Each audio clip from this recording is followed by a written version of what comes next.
Cody m'a trompé. Je vais divorcer, ai-je déclaré en présentant les papiers du divorce et les preuves. Oh, tu as fini par t'en apercevoir? Quelle femme de ménage inutile vous étiez! Sortez d'ici, je venais de montrer aux parents de Cody les preuves de son infidélité et de leur annoncer mon intention de divorcer. Il me harcelait quotidiennement et j'étais prête à partir immédiatement. Alors que je préparais mes affaires, j'ai entendu des voix fortes venant d'en bas. C'est quoi toutes ces voitures? Il doit y avoir 30 voitures noires de luxe. Je n'ai aucune idée de ce qui se passe non plus. Quand j'ai entendu leur voix et que j'ai regardé par la fenêtre, il y avait vraiment 30 voitures de luxe noires garées dehors. Lorsque je suis descendue, j'ai trouvé mes beaux-parents terrifiés, ne sachant pas ce qui se passait. Et ne vous inquiétez pas, j'ai tout prévu. Ne soyez pas si surpris. Après tout, ils appartiennent à mon entreprise. Je m'appelle Julia. J'ai 30 ans cette année. Le mois dernier, j'ai épousé Cody, qui a le même âge que moi, et nous sommes en plein dans la vie de jeunes mariés. Bien que nous n'ayons pas encore pensé aux enfants ou à l'avenir, nous avons construit un foyer heureux ensemble en tant que jeunes mariés. Aimeriez-vous essayer ce nouveau restaurant français ce samedi? Bien sûr. Nos voisins en parlaient. Il est populaire?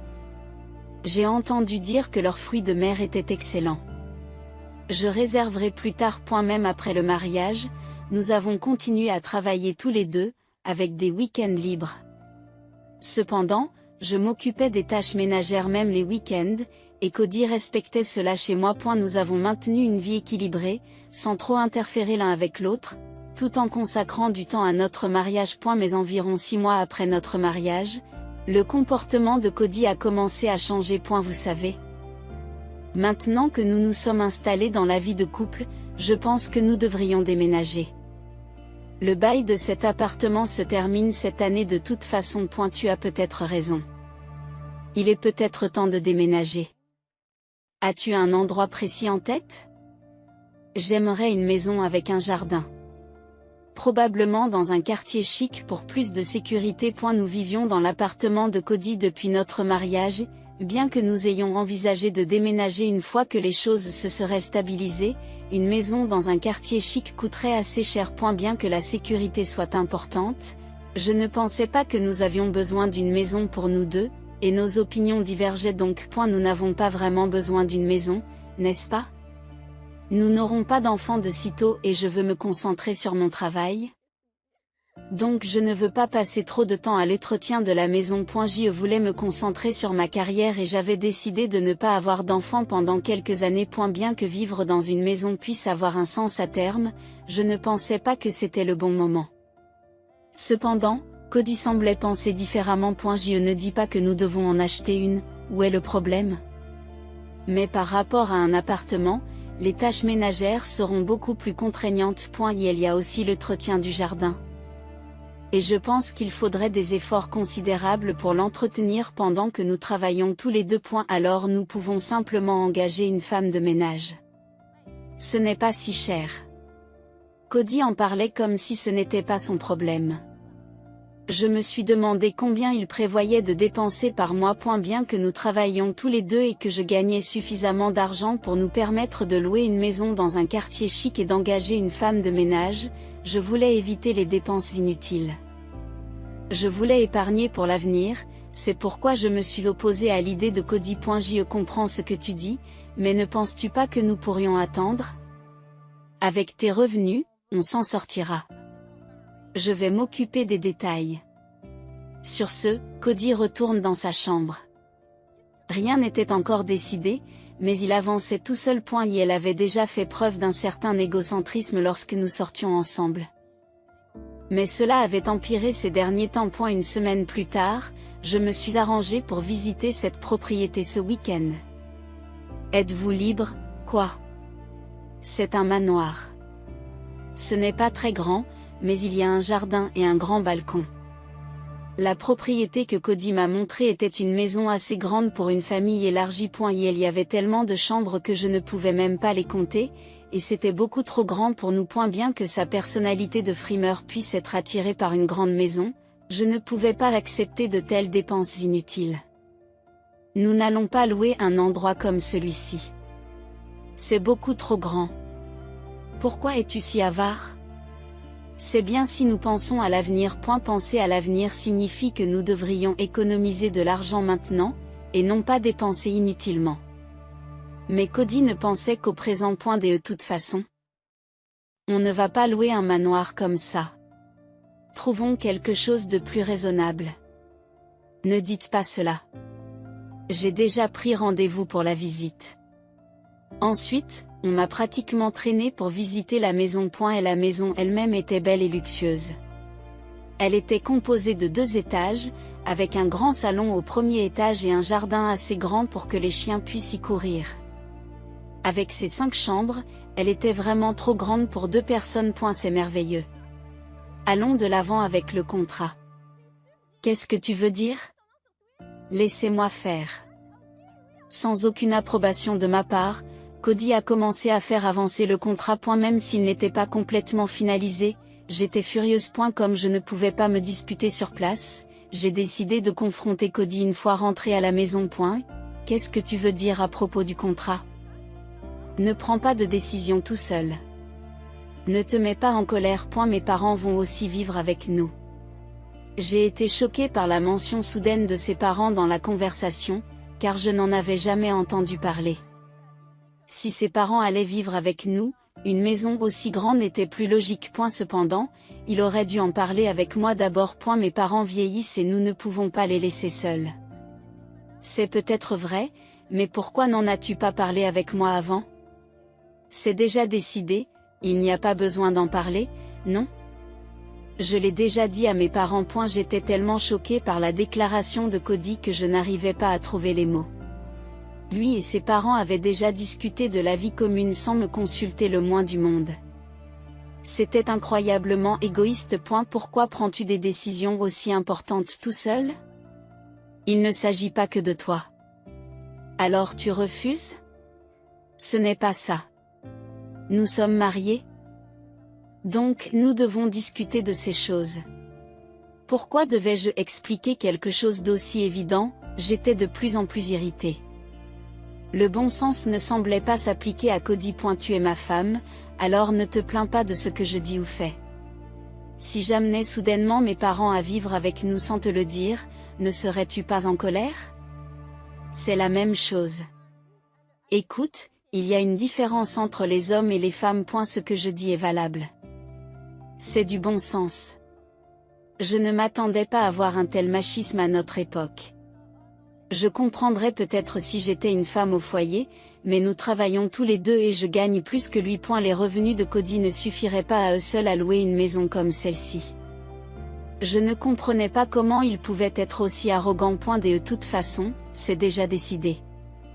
Et avec tes revenus, ça ne devrait pas poser de problème, non? Je te dis de ne pas prendre de décision toute seule. J'ai déjà dit à mes parents que nous prenions cet endroit. Vas-tu les décevoir par ton égoïsme? Je suis restée sans voix. Lorsque j'ai rencontré les parents de Cody lors de nos vœux de mariage, ils étaient plutôt difficiles. Ils semblaient me mépriser et je ne pensais pas qu'on s'entendrait un jour.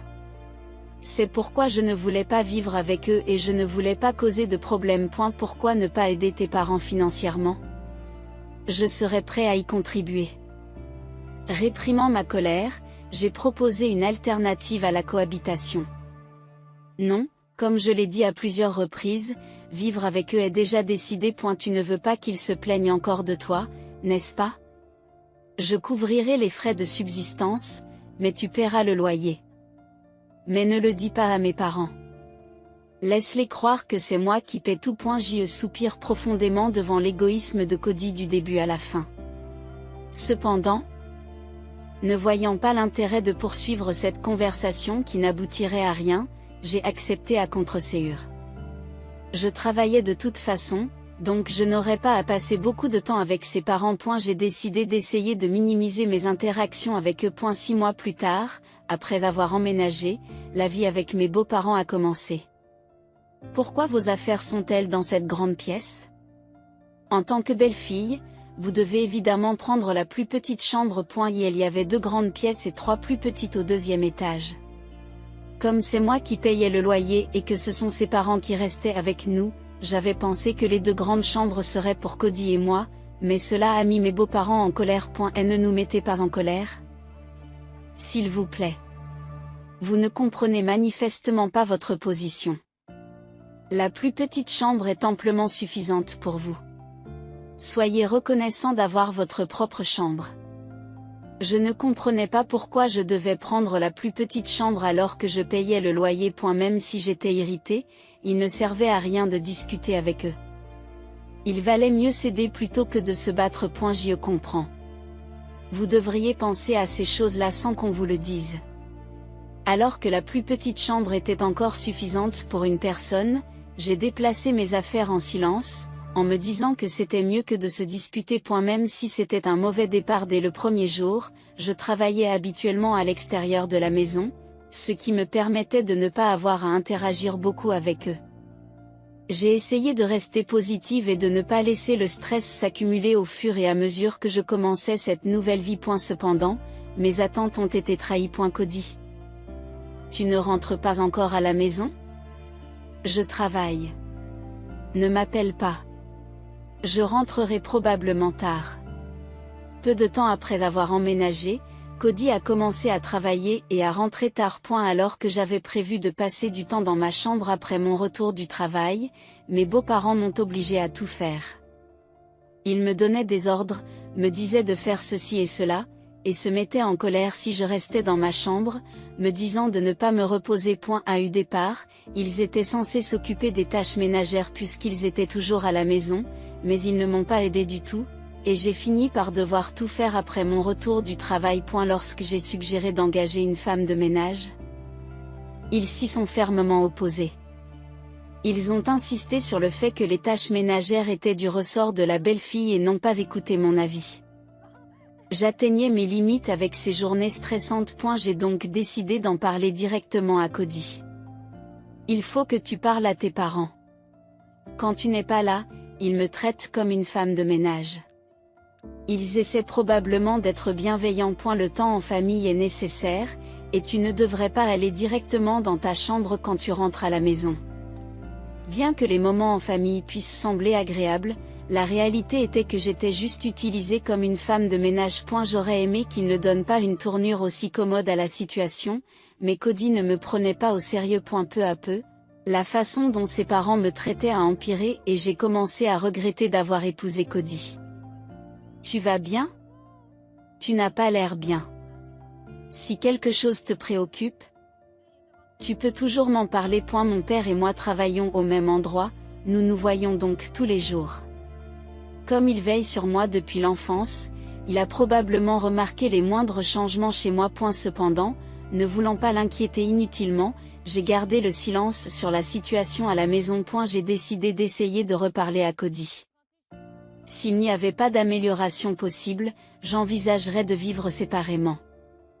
Heureusement, nous n'avions pas d'enfants, ce qui simplifiait les choses. J'étais complètement dégoûtée par la situation actuelle. Un jour, je peux te parler un instant? J'ai quelque chose d'important à te dire. Mon père s'est approché de moi d'un air sérieux alors que je m'apprêtais à rentrer du travail. Pensant qu'il s'agissait peut-être de quelque chose d'important concernant le travail, je l'ai suivi jusqu'à la salle de conférence. C'est à propos de Cody. Il a une liaison.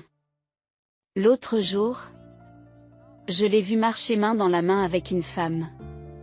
Je ne pouvais pas le croire, alors je les ai suivis un peu et ils sont entrés dans un hôtel. Quand mon père m'a dit ça, mon esprit est devenu vide. Ce n'était pas possible. Je ne pouvais pas croire que Cody me trahirait, mais je ne pouvais pas non plus croire que mon père mentirait. Voici la photo et la vidéo de la preuve. C'est à vous de décider ce que vous en ferez, mais je vous soutiendrai totalement. En regardant les preuves fournies par mon père, j'étais convaincue de l'infidélité de Cody. J'étais choquée et j'avais le cœur brisé jusqu'aux larmes, mais je ressentais aussi une colère que les mots ne pouvaient pas exprimer. Après cela, je suis rentrée à la maison, mais Cody m'a dit qu'il serait en retard à cause de son travail. J'ai donc appelé ses parents pour leur parler. Qu'est-ce que vous voulez, nous appeler alors que nous nous détendions dans notre chambre? C'est à propos de la liaison de Cody. Je vais divorcer. J'ai dit ça en présentant les photos des preuves et les papiers du divorce. Oh, vous avez enfin remarqué? Quelle femme de ménage inutile vous étiez. Les étrangers doivent partir rapidement. Apparemment, ses parents étaient au courant de la liaison de Cody. Ils ne me considéraient vraiment que comme une femme de ménage. Même si j'étais profondément déçue, ces gens ne feraient plus partie de ma vie, alors ce n'était pas grave. J'ai décidé de quitter cette maison immédiatement et j'ai contacté mon père. Il m'a dit qu'il viendrait me chercher. Alors que je préparais mes affaires à la hâte, j'ai entendu des voix fortes en bas.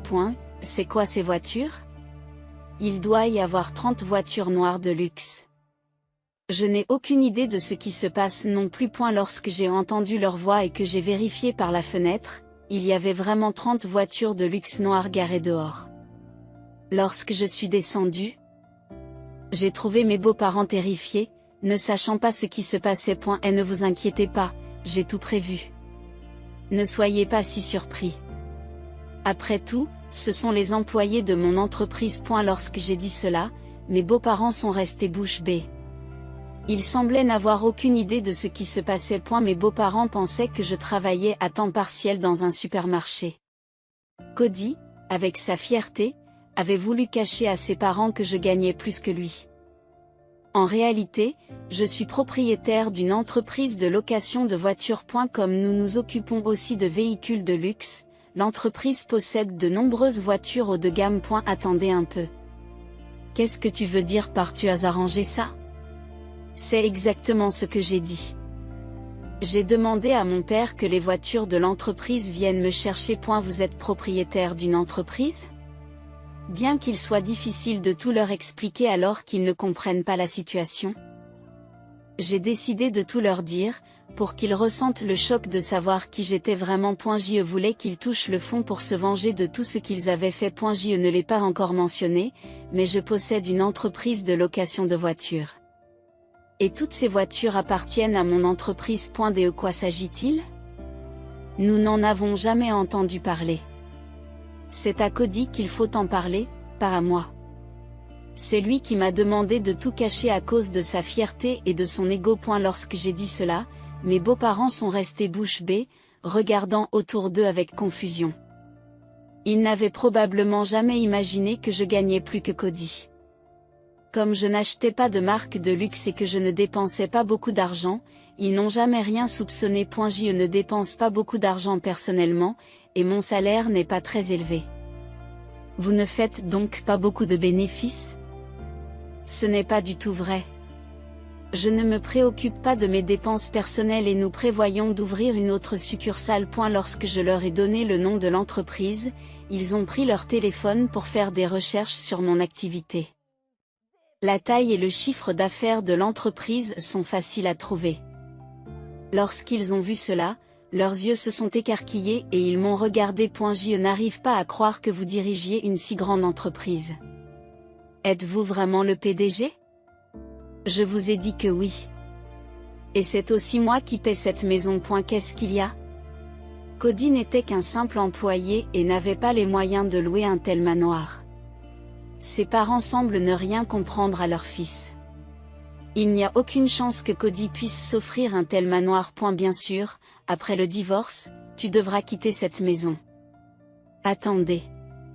S'il vous plaît. Reconsidérez le divorce. Nous réprimanderons sévèrement Cody pour sa liaison. Il est trop tard pour changer d'attitude. Le fait que tu m'aies maltraité et que Cody m'ait trompé ne changera pas. Il est trop tard pour s'excuser. Je n'avais pas l'intention de faire preuve de pitié envers mes beaux-parents ou de leur pardonner. En tant qu'adultes, il était normal qu'ils assument l'entière responsabilité de ce qu'ils avaient fait. Il n'y avait aucune raison de les dorloter. Ils n'étaient pas des enfants. Attendez, s'il vous plaît. Ne voulez-vous pas reconsidérer la question? La liaison de notre fils n'était qu'une aventure. Nous garantissons que ce n'était pas sérieux. Nous avons peut-être été un peu durs avec vous, mais c'est parce que nous voulions que vous grandissiez. Mes beaux-parents essayaient de justifier leurs actes et d'empêcher le divorce à tout prix. lorsqu'ils ont appris que la personne qu'ils avaient méprisée et utilisée était en fait le PDG d'une grande entreprise. Ils n'ont naturellement pas voulu lâcher prise. Cependant, rien de ce qu'ils ont dit ne m'a fait changer d'avis. Alors que je m'apprêtais à mettre fin à la conversation et à partir, mon père, qui attendait à l'extérieur, est entré, à bout de patience. Qu'est-ce qui prend tant de temps? Ah, je suis désolé. Je leur expliquais ce que je faisais puisqu'ils ne le savaient pas. Mon père a semblé comprendre la situation d'un seul coup d'œil et a regardé mes beaux-parents avec exaspération. Il devait trouver pathétique qu'ils essaient de changer d'avis maintenant que de l'argent est en jeu. Alors, quel est votre but ici, s'il vous plaît? Tout sauf le divorce. Nous parlerons de la liaison à notre fils et nous veillerons à ce que cela ne se reproduise plus. Vous semblez avoir mal compris quelque chose, mais ne devriez-vous pas d'abord vous excuser? Mon père a parlé avec exaspération, puis a soupiré. Pour une bonne raison, ils étaient tout à fait en position de demander pardon. Mais il ne s'était pas excusé une seule fois. Il n'arrêtait pas de trouver des excuses et d'essayer de se justifier. A eu lieu de cela, ils devraient reconnaître leur tort et s'excuser sincèrement, voire se mettre à genoux si nécessaire. C'est l'attitude à adopter pour demander pardon pour ses fautes. C'est l'étiquette sociale de base. D'abord, on s'excuse pour ce que l'on a fait de mal. Vous ne comprenez même pas cela. Mon père était probablement exaspéré par l'incompréhension totale de ma belle famille à l'égard des normes sociales de base. Ayant été cadre dans une grande entreprise, mon père était très pointilleux sur l'étiquette sociale. Nous sommes vraiment désolés. Tout était de notre faute. Nous l'admettons et nous nous excusons, alors pardonnez-nous. S'il vous plaît, tout sauf le divorce. Mes beaux-parents se sont agenouillés à contre-séure sous l'impulsion de mon père. Ils se prosternaient pour m'empêcher de divorcer de Cody. En d'autres termes, aveuglés par l'argent, ils avaient jeté leur fierté et s'étaient mis à genoux.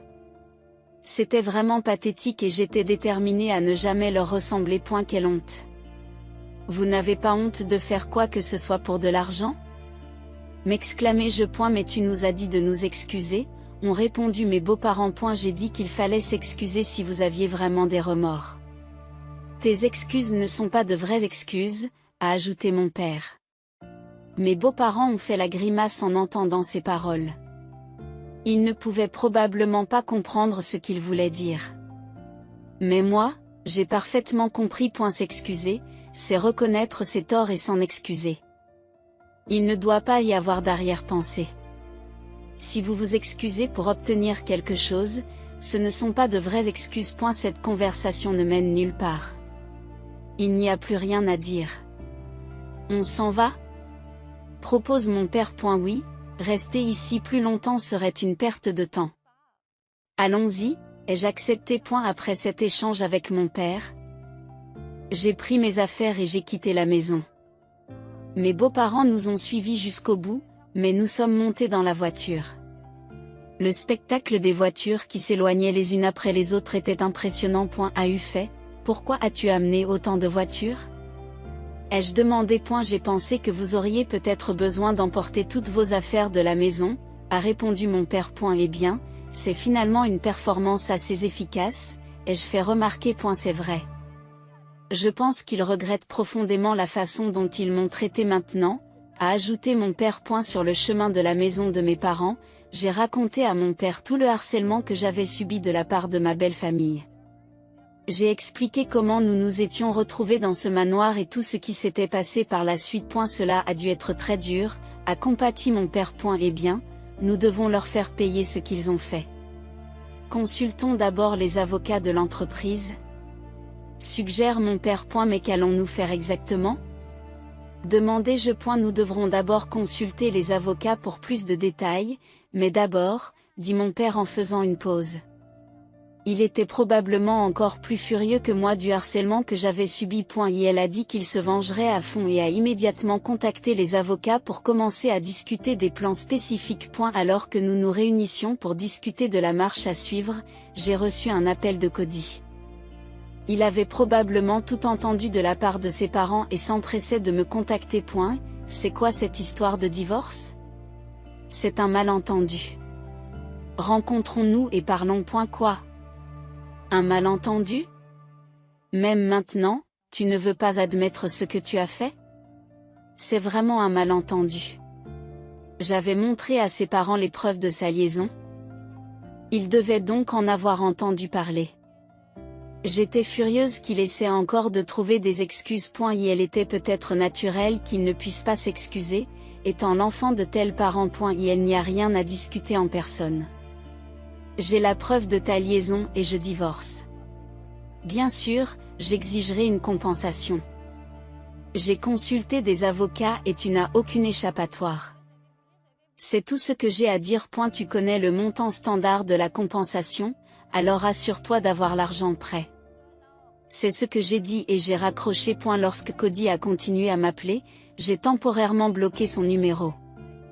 Avec les preuves de la liaison en main et les avocats de notre côté, nous avons commencé à discuter de la manière de gérer le divorce et la compensation. Une semaine plus tard, je me suis rendue au manoir avec mon avocat pour discuter des arrangements futurs. Tout d'abord, veuillez signer les papiers du divorce. Nous demanderons également une compensation pour la liaison et le harcèlement malveillant. Je vous l'ai dit, je ne divorcerai pas. Et demander une compensation est ridicule. Ce sont nos conditions.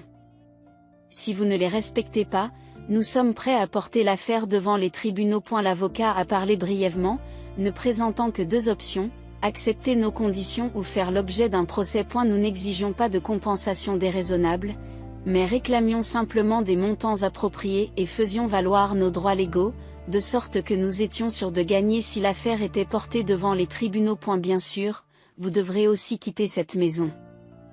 Au fait, Cody, votre partenaire est votre collègue de travail, n'est-ce pas? Lorsque j'ai dit cela, Cody a été très choqué. Sur les conseils de mon père. J'avais engagé un détective privé cette semaine pour enquêter sur tout ce qui le concernait. Cody avait une liaison pendant les heures de travail. Lorsque nous avons enquêté, nous avons découvert que sa partenaire était une femme travaillant dans le même service de vente. Cody avait fait de fausses déclarations à l'entreprise pour s'absenter pendant les heures de travail afin d'entretenir sa liaison. Il ne s'agissait plus seulement de notre mariage. On ne peut pas prendre l'argent de l'entreprise tout en s'absentant du travail pour avoir une liaison. Ce que vous avez fait est également inacceptable pour votre entreprise, nous allons donc les en informer. Attendez un peu. Ce n'est pas nécessaire, n'est-ce pas? Non seulement Cody devrait payer une indemnité importante pour avoir divorcé, mais il risquerait aussi de perdre son emploi. Il avait probablement fini par se rendre compte de la bêtise de ses actes. Cependant, j'étais déterminée à le coincer complètement. Vous serez probablement licencié, mais pourquoi ne pas vous soutenir mutuellement avec votre partenaire? C'est impossible. Elle vient de rejoindre l'entreprise et c'est moi qui l'ai poursuivie de manière agressive. C'est pourquoi je couvre également ces indemnités. Vous êtes vraiment pourri jusqu'à la moelle. Mais ce ne sont pas mes affaires. Quelles que soient les circonstances entre Cody et sa partenaire, ils doivent assumer la responsabilité de leurs actes. Si leur relation s'est effondrée et que leur vie a été gâchée, cela n'a aucune importance pour moi. C'est tout ce que j'ai à dire. Vous avez une semaine pour répondre à notre avocat.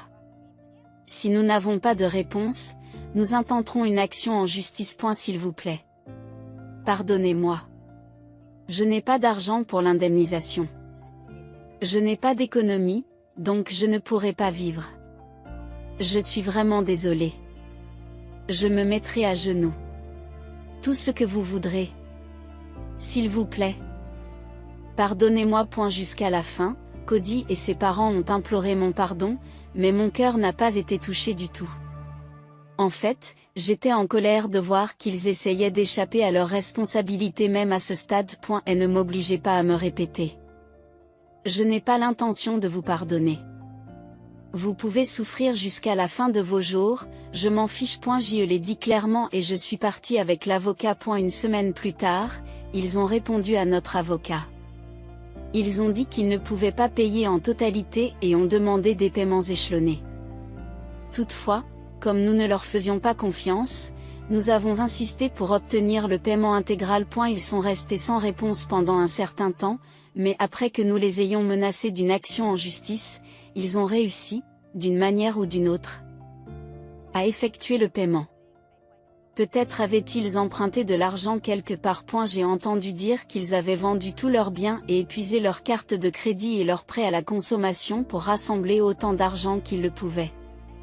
Pour le reste, ils se sont apparemment tournés vers des amis et des parents, et même vers des usuriers. Aujourd'hui, ils travaillent à temps partiel ou comme journaliers pour rembourser leurs dettes, et je pense qu'ils méritent de souffrir à vie. Après cet incident, la relation de Cody avec ses parents s'est complètement effondrée et ils ont coupé les ponts.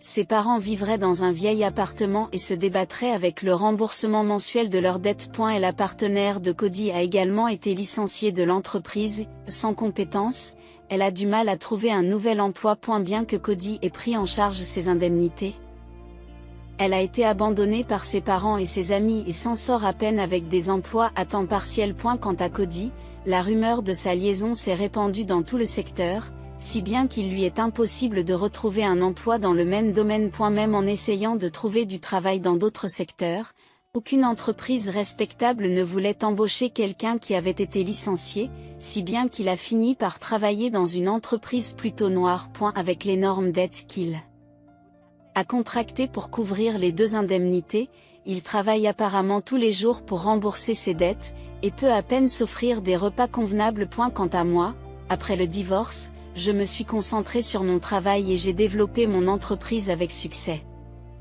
Mon père continue à me soutenir en tant que bras droit et je mène une vie épanouie. Je ne sais pas si je me remarierai, la vie est imprévisible.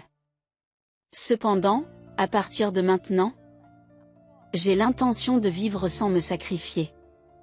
J'ai beaucoup de personnes fiables autour de moi, et ceux qui font le mal en subiront toujours les conséquences. C'est pourquoi je veux vivre ma vie correctement et en profiter.